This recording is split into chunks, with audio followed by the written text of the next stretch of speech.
estaba bastante cansado de la vida de la prisión, de ese trabajo tan duro, y di un cambio radical a mi vida y monté una tienda online primero y tienda física después de productos de color única y exclusivamente de color rosa.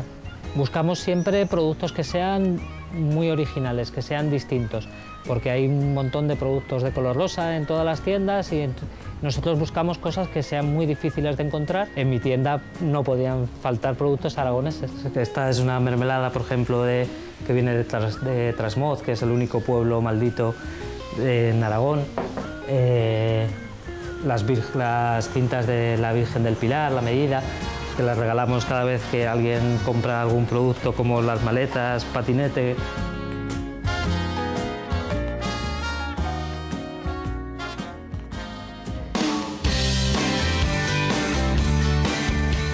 Álvaro es un magnífico diseñador, hace un montón de cosas increíbles y nos hace todas las personalizaciones de la tienda y la verdad es que estamos súper contentos trabajando juntos. Vamos.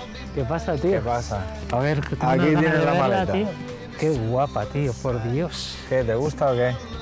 Qué guapo, tío.